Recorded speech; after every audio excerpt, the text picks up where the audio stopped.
Gálatas capítulo 2, versículos 6 al versículo 10. Dice así entonces la palabra de nuestro Señor. Pero de los que tenían reputación de ser algo, lo que hayan sido en otro tiempo, nada me importa. Dios no hace acepción de personas. A mí pues, los de reputación, nada nuevo me comunicaron.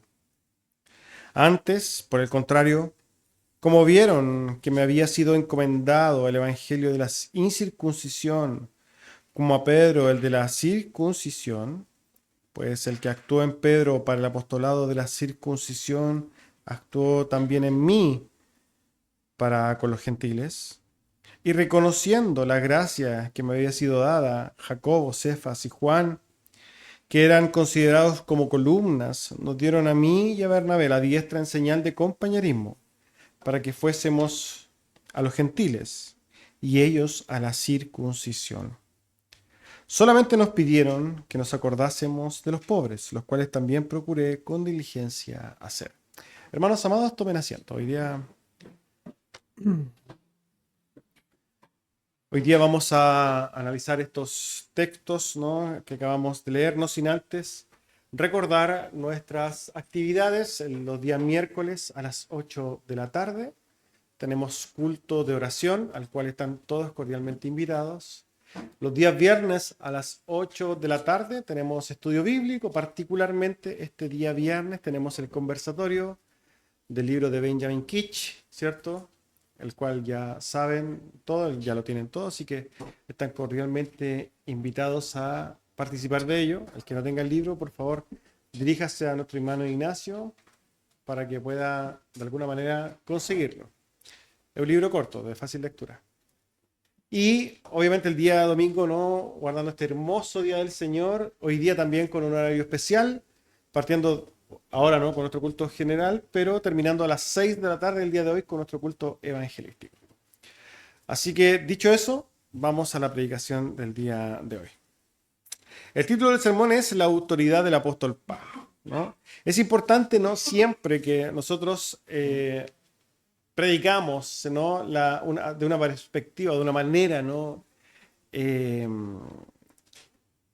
expositiva, centrar un poquito de contexto, ¿no?, para poder entender mejor lo que estamos hablando. Y obviamente en este capítulo 2 de Gálatas quizás lo más importante sería tratar de comprender el contexto inmediato, que es lo que hablamos la semana pasada. Espero que recuerden lo que hablamos la semana pasada respecto de, o en relación a los primeros versículos de Gálatas, donde el apóstol Pablo está defendiendo la libertad cristiana, está defendiendo la libertad que nos da el Señor Jesucristo por medio de su salvación, por medio de su obra, ¿no? Y por ende, lo que había ahí era un llamado a los Gálatas a no volver a esclavizarse por medio de cumplir la ley judía. Recordemos que, en cuanto al contexto, ¿no?, en el cual se está escribiendo esta carta, los Gálatas estaban sufriendo, ¿no?, podríamos decir, la influencia de los judaizantes, y le decían a los creyentes, a los que habían abrazado el Evangelio, que tenían que no solamente creer, sino que cumplir una serie de reglas o de normas judías. Y el apóstol Pablo está atacando eso de una manera, digamos, clara y con fuerza, ¿no? De hecho, a estos hombres, a los judaizantes, los considera falsos hermanos. Esto es lo que estábamos viendo la semana pasada. Ahora, ¿por qué es importante nombrarlo? Porque hay que vincularlo con los textos que estamos viendo el día de hoy. En el sentido de que lo que el apóstol Pablo está diciendo es justamente poniendo una enseñanza a competir con la enseñanza de otros. Por eso el apóstol Pablo ahora lo que va a hacer es, en este fragmento, es preocuparse de darle a entender a los corintios que él sí tiene autoridad, que él sí debe ser oído y respetado, él sí debe ser considerado, mas no los gentiles. No solamente se queda con el argumento teológico, el razonamiento teológico de defender la gracia, sino que ahora va a apelar a decir por qué él debe ser reconocido, oído en base a su autoridad, a quién es él. Él va a ser una especie de defensa de su apostolado, de otra perspectiva, obviamente. Por eso el título del sermón del día de hoy es La autoridad del apóstol Pablo. Ahora, vamos al texto para que podamos entenderlo de mejor manera. Bueno, dice el versículo 6, pero de los que tenían reputación de ser algo, lo que hayan sido en otro tiempo, nada importa, Dios no hace acepción de personas. A mí pues, los de reputación, nada nuevo me comunicaron. El apóstol Pablo hace referencia nuevamente a los que tenían reputación. Esto ya lo habíamos mencionado la semana pasada. Los que tenían reputación, ¿no? Era un grupo de personas. A la luz del contexto, bueno, y como lo mencionamos anteriormente, este grupo de personas eran básicamente los apóstoles y ancianos en Jerusalén. Personas que podríamos decir eran los líderes de la iglesia. Entre ellos, obviamente, podemos entender que estaba Juan, el apóstol Juan, Pedro, Jacobo, y quizás habían otros hermanos ahí también, ancianos de aquel tiempo. Pero la referencia claramente apunta a ellos, a los que tenían reputación. Ahora, ¿por qué nosotros vemos una especie de un tono un poco irónico, ¿no? En las palabras del apóstol Pablo. Se percibe cierta ironía en sus palabras. Bueno, esto es muy característico del apóstol Pablo, utilizar terminología que utilizan los enemigos, sus enemigos. Podemos entender a la luz de esto que lo más probable es que eran los judaizantes los que al momento de influenciar a los gálatas les decían una cosa como esta. ¿Por qué van a oír al apóstol Pablo y no oyen a los que realmente tienen reputación? ¿Por qué no hacen oído al apóstol Pedro, por ejemplo? ¿Y por qué están oyendo a Pablo? ¿Quién es Pablo? Esta era una cosa que nosotros podemos inferir, ¿no? Entonces el apóstol Pablo utiliza esta misma forma, ¿no? Que quizás utilizaban sus enemigos para hacer referencia a, generalmente, los líderes en la iglesia de Jerusalén. Ahora, ¿qué quiere aclarar el apóstol Pablo entonces? Él está diciendo que cuando él fue a hablar con ellos, cosa que ya sabemos en los versículos anteriores que él había ido a Jerusalén y había hablado con ellos, y había relatado los acontecimientos de Hechos 15, del Concilio de Jerusalén del año 50. Cuando él fue a hablar con ellos, él dice, yo nada recibí de ellos. En otras palabras, la verdad es que no recibí instrucciones adicionales. Todo lo contrario, yo estaba en total acuerdo con ellos. Estoy enseñando básicamente lo mismo. Ahora, aquí si ustedes se fijan en el texto, hay un paréntesis. Y él va a decir entonces que en ese paréntesis, lo que hayan sido en otro tiempo, nada importa, porque Dios no hace acepción de personas. Ahora bien, el apóstol Pablo entonces quiere dejar claro lo siguiente. Cuando él menciona, amados, que no le importa lo que hayan sido estos hombres en otros tiempos, lo que estaba hablando indirectamente es del mismo. Recordamos que el apóstol Pablo anteriormente le está diciendo en el capítulo 1 de Gálatas, cuando habla de lo sobrenatural de que el evangelio, ¿no? Él empieza a hablar que él era un perseguidor de la iglesia. Él empieza a hablar, ¿no?, de lo que había hecho y cómo Dios lo transformó. Y él dice aquí que no hace acepción de personas. Ahora, Dios no hace acepción de personas y esto hay que explicarlo y por eso me voy a tomar un poquito de tiempo para explicar esto. Generalmente, cuando hablamos de no hacer acepción de personas, la gente piensa o tiende a pensar que Dios no hace elección, que no hay elección en Dios. Se ataca, ¿no?, la doctrina calvinista por esto. Y se utiliza este texto para decir, bueno, Dios no hace excepción de personas y por tanto no elige. Bueno, vamos a aclarar eso. Y vamos a aclararlo primero diciendo que estas son dos sentencias que no tienen relación la una con la otra. ¿Por qué? Porque lo primero que hay que entender es qué significa hacer acepción de personas. Hacer acepción de personas significa básicamente hacer una elección, pero una elección con un razonamiento detrás o con una razón, ¿no?, que tiene que ver con diferencias tanto raciales, económicas, de sexo, de su historia, de su tamaño, de su corazón, cualquier cosa que diferencia uno del otro, y que yo utilice ese argumento o sus méritos para hacer elección, eso significa hacer acepción de personas. En términos simples, hacer acepción de personas es elegir en base a algún distintivo de alguna persona. Eso significa hacer acepción de personas. Ahora el apóstol Pablo está diciendo, Dios no hace acepción de personas, e incluso, pensando en él mismo, él dice, imagínense, me eligió a mí, que yo era un perseguidor de la iglesia. Asimismo, eligió a Pedro, a Juan y a cualquiera sin miramientos, sin ver en alguna persona algo especial. Ahora, ¿qué es lo que Dios sí hace? Dios sí elige, ciertamente, pero no elige en virtud de algún distintivo de las personas. Dios sí elige, y esto lo dice claramente Romanos 9. Romanos 9, del versículo 9 al 13, dice lo siguiente. Porque la palabra de la promesa es esta. Por este tiempo vendré y Sara tendrá un hijo. Y no solo esto, sino también cuando Rebeca concibió de uno, de Isaac, nuestro padre, pues no habían aún nacido, ni habían hecho aún ni bien ni mal, para que el propósito de Dios conforme a la elección permaneciese. No por las obras, sino por el que llama. Se le dijo, el mayor servirá al menor, como está escrito, a Jacob amé, mas a Esaú aborrecí. El apóstol Pablo mismo, ¿no? El mismo apóstol Pablo, escribiendo a los romanos, habla de la elección. Y deja muy claro, ¿no?, que la elección que Dios hace para salvación no se fundamenta en si es que yo tuve o no tenía buen corazón, no se hace en virtud de la presciencia, en virtud de la elección del hombre, que esto es algo que también algunos defienden. Algunos dicen, ¿no?, que Dios en su presciencia, en su preconocimiento, vio la elección que iba a tomar la persona para después elegirlo. Eso es absurdo, es un razonamiento circular. Eso no es bíblico tampoco.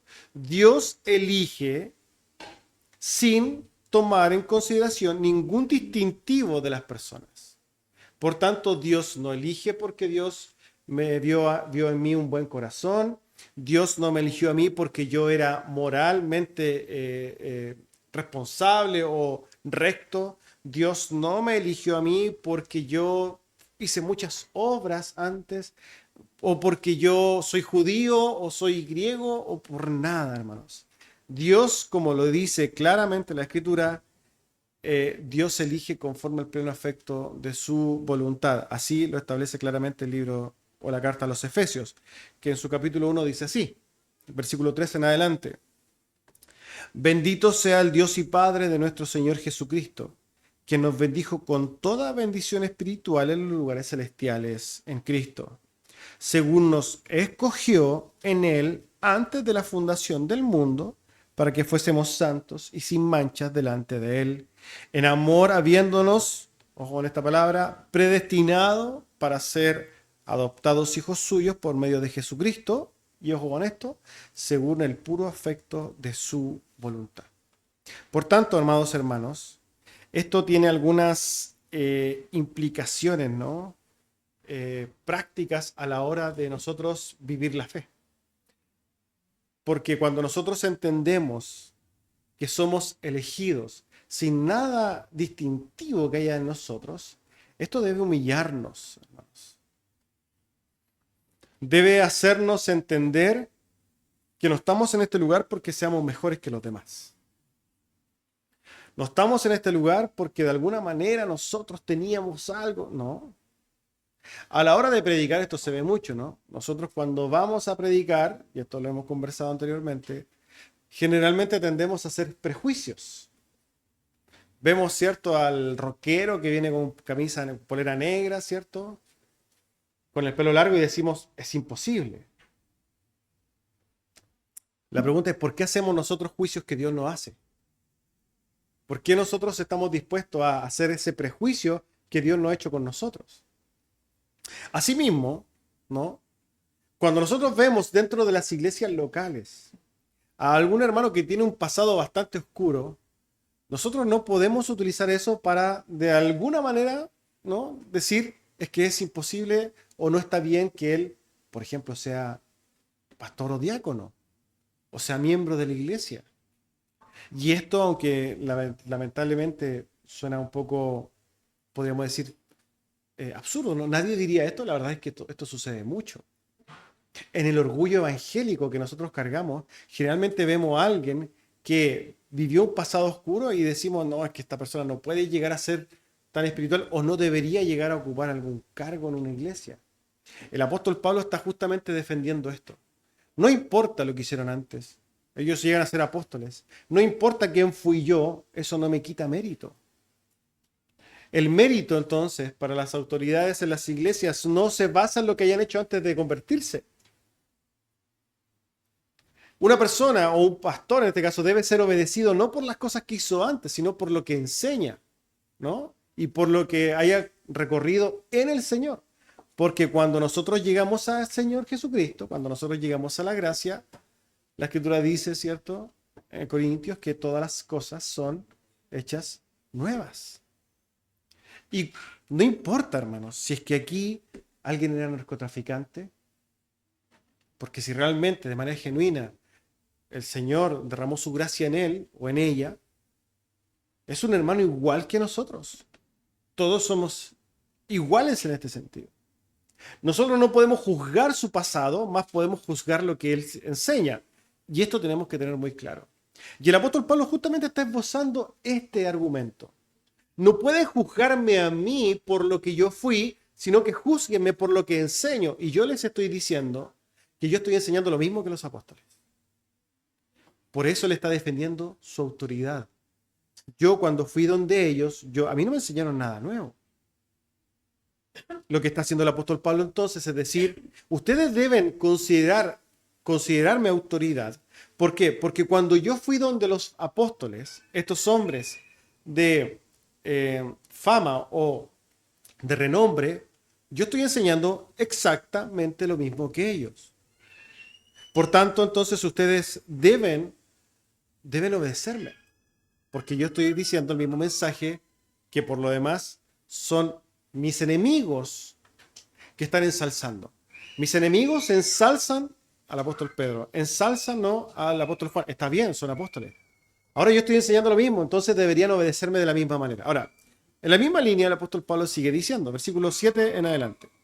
Antes, por el contrario, como vieron que me había sido encomendado el evangelio de la incircuncisión, como a Pedro el de la circuncisión, pues el que actúa en Pedro para el apostolado de la circuncisión, actúa en mí para con los gentiles, y reconocieron la gracia que me había sido dada, Jacobo, Cefas y Juan, que eran considerados como columnas, nos dieron a mí y a Bernabé la diestra en señal de compañerismo para que nosotros fuésemos a los gentiles y ellos a la circuncisión.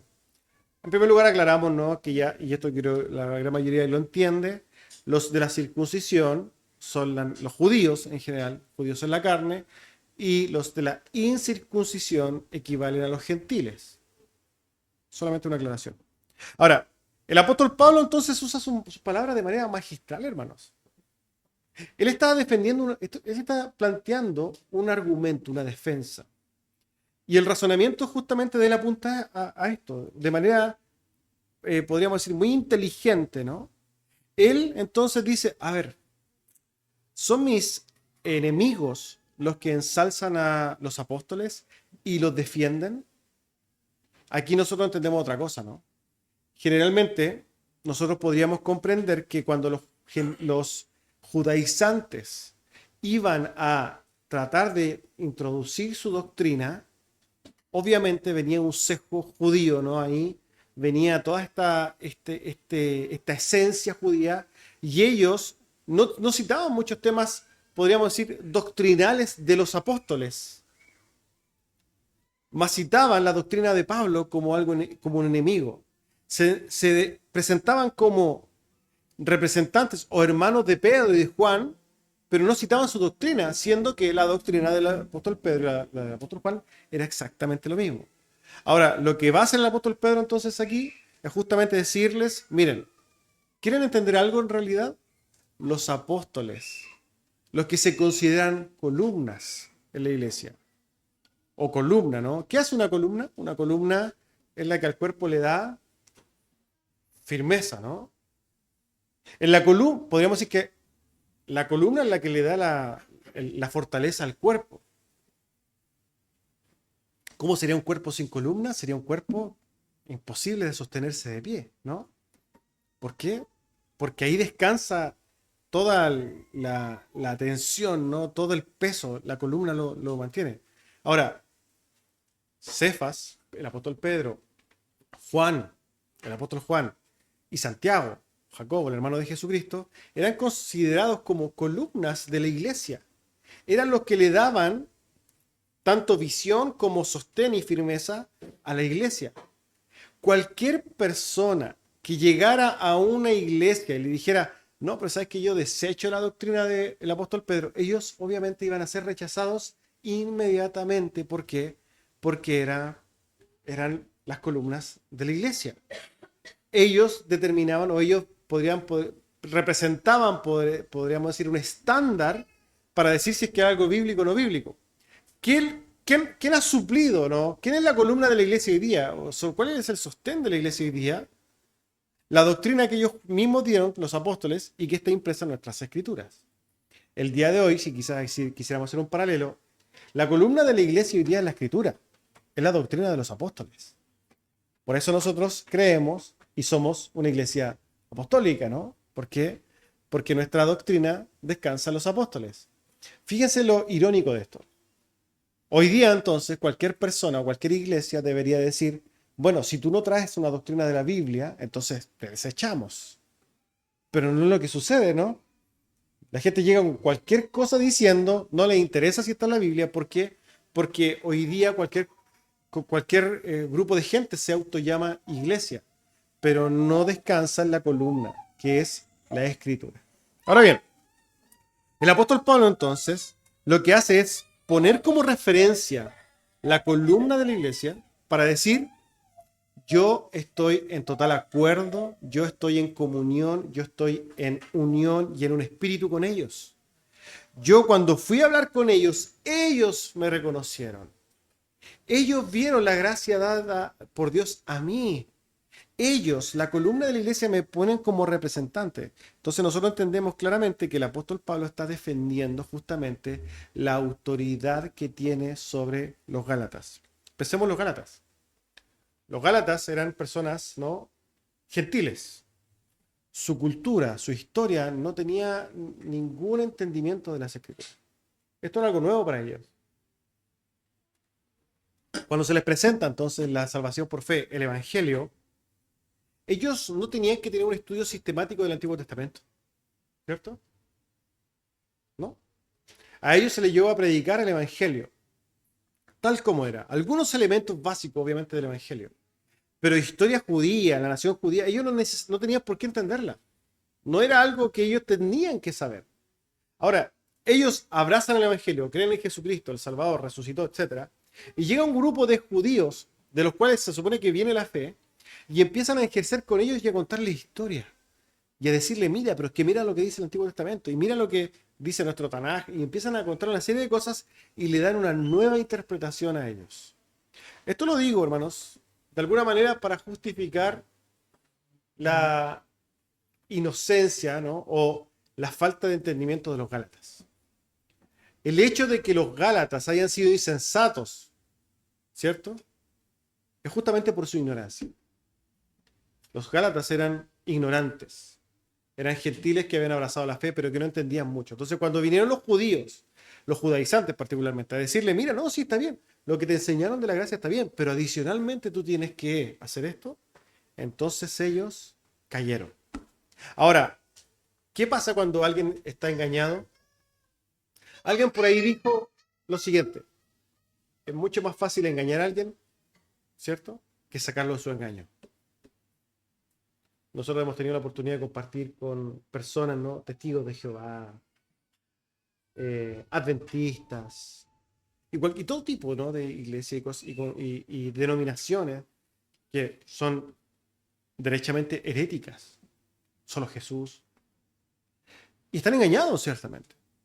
Sacarlos de ese engaño, ¿no?, tiene que ser una obra del Señor. Si no, no, es imposible. Ahora, los Gálatas, lamentablemente, habían abrazado, habían sido engañados por los judaizantes. Por tanto, no es de extrañar, ¿no?, que le costara tanto abrazar o reabrazar la doctrina del apóstol Pablo de la gracia. ¿Por qué?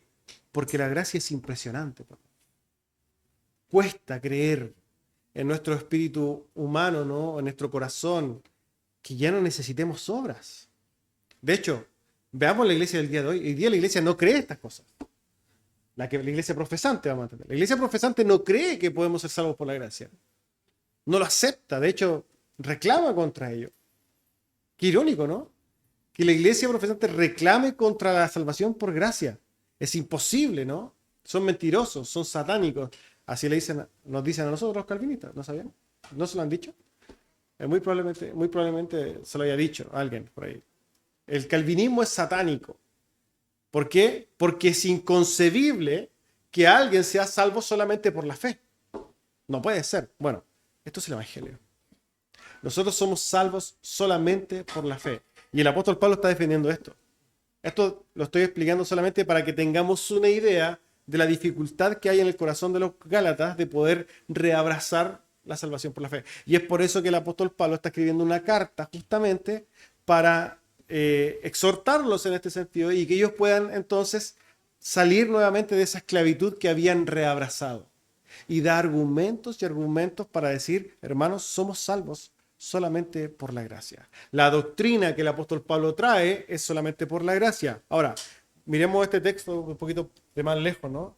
Y digamos, bueno, el apóstol Pablo está haciendo toda esta argumentación respecto de la autoridad que él tiene para que sea oído por los Gálatas, pero este argumento apunta a su autoridad, pero lo que está enseñando él es salvación por gracia. Palabras simples. Defiende quién es él para poder enseñar, pero la enseñanza que él viene trayendo está dada en los versículos anteriores. Somos salvos solamente por la gracia. Esta es la doctrina entonces que defendía el apóstol Pablo y que obviamente cuando llegó a Jerusalén, los pilares de la iglesia le dijeron, estamos totalmente de acuerdo contigo. Enseñamos lo mismo. Gálatas, tomen atención. Yo les estoy enseñando exactamente lo mismo que enseña la columna de la iglesia. Por tanto, deberían desechar la enseñanza de los judaizantes y abrazar la salvación solamente por la fe y por la gracia. Ahora bien, el versículo 3 añade algo que es importante también. Versículo 10. Solamente nos pidieron que nos acordásemos de los pobres, lo cual también procuré con diligencia hacer. Cuando el apóstol Pablo entonces va a la iglesia, a Jerusalén, habla entonces con los de fama, ¿no? Los que tenían entonces renombre en la iglesia de Jerusalén, los ancianos, los apóstoles. La doctrina era exactamente la misma. Ellos predicaban la salvación solamente por la gracia. No era necesario circuncidarse, no era necesario abrazar la ley de Moisés, solamente por la fe en Jesucristo. Alcanzamos la gracia, pero él dice y añade esto, y obviamente nosotros entendemos que la Biblia es una revelación dada por Dios y esta añadidura no está ahí porque sí, es algo importante. El mismo apóstol Pablo añade entonces que sí, bien, ojo, somos salvos por la gracia, pero eso no quita que tengamos preocupaciones y cosas que hacer. No para salvarnos, sino que como somos salvos, estamos obligados a. Y él entonces dice que cuando habló con los apóstoles, le encargaron que se acordara de los pobres. Y este es un tema, hermanos, que poco se habla, y yo no sé si usted se ha dado cuenta en el tiempo que lleva en la iglesia, en esta iglesia. Generalmente las denominaciones bautistas reformadas, poco se habla de este tema. Doctrinalmente, no, podríamos jactarnos de la pureza, de la fineza, ¿no? Doctrinal, respecto de la que dice la Escritura. Pero si pudiéramos ser críticos, ¿no? Con las congregaciones particularmente reformadas, podríamos nosotros ser críticos en decir que hay temas que lamentablemente temas a los cuales no le hemos dado la atención necesaria. Y este es uno de los temas que hay que tomar atención. De hecho, porque la misma Escritura lo dice, ¿no? El encargo, ¿no?, de los apóstoles al apóstol Pablo era encárgate de los pobres. Y el apóstol Pablo dice, yo lo he hecho con diligencia. Quizás en el contexto podríamos pensar nosotros que los apóstoles le están haciendo referencia particularmente a los pobres de Jerusalén. Recordemos que en Jerusalén hubo un tiempo, particularmente en el año 50, que más o menos fue este concilio, que había necesidad y pobreza en aquel tiempo, ¿no? Y sabemos que el apóstol Pablo después, en su tercer viaje misionero, ¿no? Él reúne ofrendas y las lleva a Jerusalén. Ahora, esto podría ser una explicación contextual, pero esto no quita la verdad clara de la Escritura respecto del mandamiento general. En este sentido, este llamado es a todos nosotros. Todos nosotros también tenemos que hacer caso a esto. De hacer o considerar a los pobres. Lamentablemente, hermanos, nosotros tenemos que hablar de estos temas, por mucho que sean incómodos, ¿no? Tenemos que hablar de estos temas. En primer lugar, quiero hablar de este tema, pero hacer alguna aclaración. Nosotros debemos ayudar a los pobres. Como iglesia es una necesidad. Eso es inapelable. La iglesia tiene una misión particular, en primer lugar, la de predicar el Evangelio. Nada que decir con eso. Pero también es llevada, instada, ¿no? Exhortada a preocuparse de los pobres. Y particularmente, la primera aclaración al respecto es que primariamente somos llamados a preocuparnos de los pobres de la iglesia. Es el mismo apóstol Pablo, en la misma epístola a los Gálatas, en su capítulo 6, que va a decir lo siguiente en el versículo 10. Así que según tengamos oportunidad, hagamos bien a todos y mayormente a los de la familia de la fe. Entonces, cuando nosotros en nuestro corazón empezamos a meditar y le damos cabida, ¿no? Una pequeña cabida a ir en ayuda o preocuparnos de los pobres de manera un poco más activa, ¿no? El primer foco de atención que tendríamos que hacer, o lo primero que tendríamos que hacer, es empezar a mirar a nuestro alrededor, a mis hermanos. ¿Cómo está la condición económica de mis hermanos? ¿Hay hermanos que están pasando necesidad dentro de mi congregación local? Y esto va así, ¿no? Creciendo. Judea, ¿cierto? Samaria. Y después a todo el mundo. Primero a la iglesia, a nuestro centro, a nuestros hermanos con los que convivimos. ¿Cómo están ellos? ¿Hay necesidad en la iglesia? Yo espero, hermanos, que como nosotros hablamos mucho del amor dentro de la iglesia, existan estas inquietudes. Y derechamente nosotros tenemos que no solamente mirar, sino que muchas veces preguntar de manera sincera, humilde, ¿cierto? ¿Estás bien? ¿Te falta algo? Personal, no aprendiendo, no haciendo tocar trompeta, ¿no? Sin, oye, yo le di, no, callado. Preocuparnos. ¿Hay necesidad en mi iglesia? ¿Hay hermanos en necesidad? Lo primero. Pero también entonces, una vez que miramos dentro de nuestra iglesia, y tengo que reconocer, amados hermanos, que en nuestra iglesia local, por la misericordia de Dios, hay poca o nula necesidad real, tenemos que mirar hacia afuera. Ahora, cuando debemos mirar hacia afuera, tenemos que tener también cosas claras. Y es que, lamentablemente, hay muchas iglesias o muchas personas evangélicas que son muy activas en esto, ¿no? Y quizás en primera instancia sería algo de aplaudir, pero han cometido un error. Nosotros en su momento lo cometimos también. Y es que se va en ayuda a los pobres, se va a repartir pan a los hospitales, se va a repartir pan a la gente de calle, pero se les alimenta físicamente, pero no espiritualmente.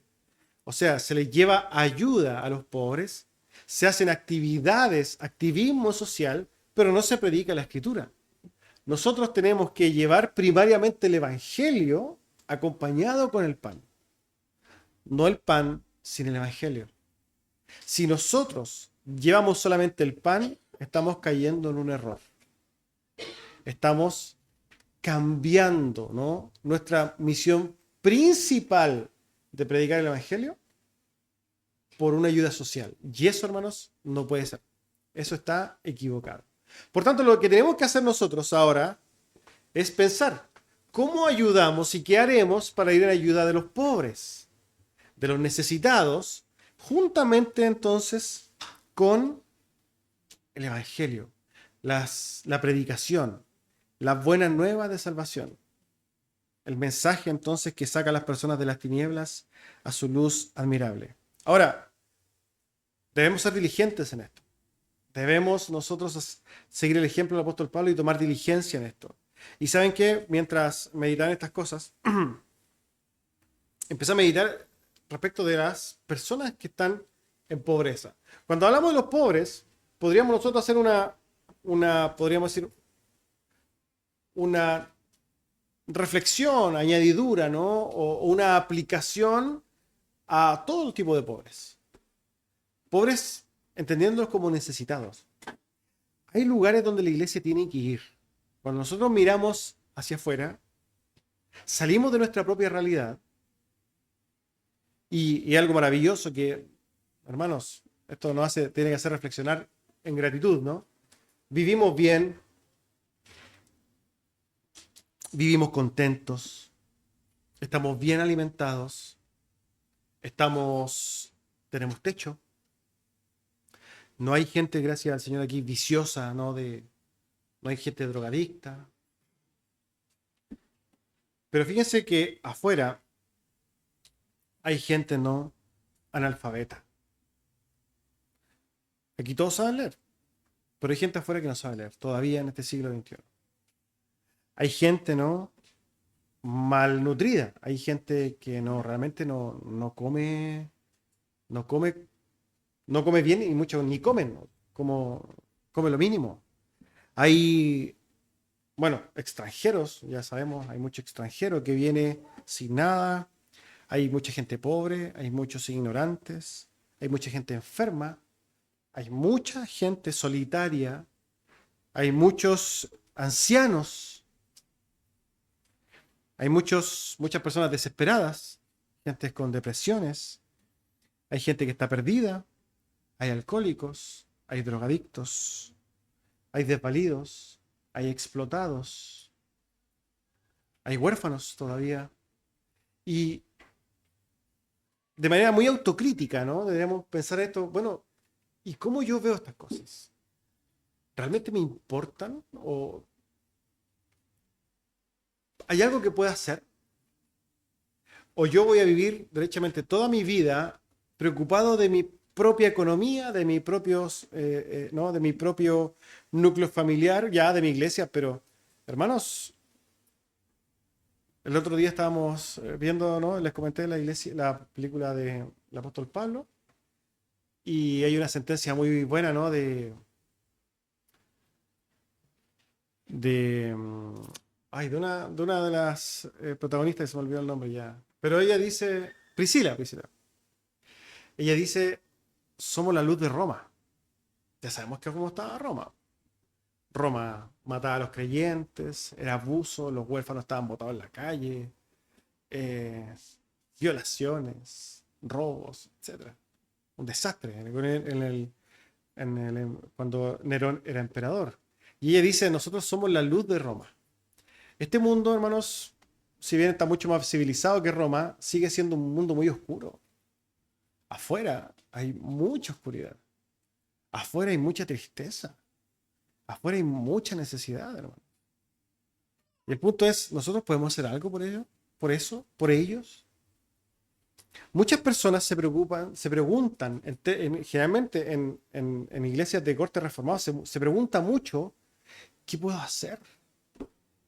¿Por qué? Porque la mujer no puede predicar, ¿no? No puede estar aquí para en el púlpito. Y de hecho, los que se paran en el púlpito son pocos, 3, 4. Los demás están todos. Entonces, ¿qué hago? ¿Qué hago? No puedo hacer nada. Se supone que cuando estaba en mi iglesia pentecostal yo hacía muchas cosas. ¿Por qué? Porque cualquiera predicaba, pues cualquiera se subía y predicaba. Entonces, podía hacer cosas. Pero aquí yo no hallo qué hacer. Y estoy calentando la banca. Bueno, hermanos, aquí tiene mucho que hacer. Mucho que inventar, ¿no? La iglesia, entonces, no trabaja no porque no tenga en qué trabajar, sino porque no quiere trabajar. Nosotros abrazamos el principio de la iglesia trabajadora, ¿no? Y el principio de la iglesia trabajadora no implica solamente el trabajo dentro de la iglesia. Habla del trabajo por los de afuera también.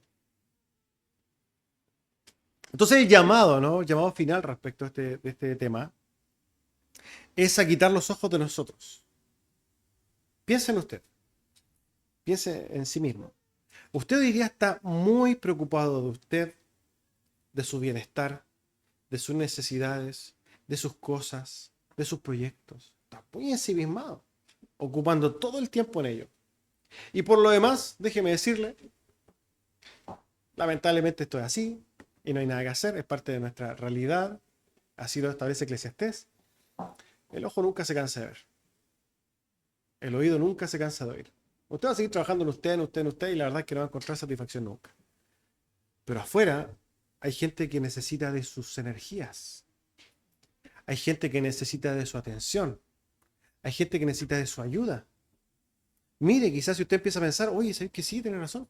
Hay una viejita, una vecina, está sola. Pobre señora, está todo el día sola. Vaya, invítela a tomarse un té a la casa. Y le predica el evangelio. Oye, ¿sabéis que la verdad que a la vuelta de mi casa hay una persona muy pobre? Voy a ir a visitarlo. Necesitan algo, puedo ayudarle en algo. Y les predico el evangelio.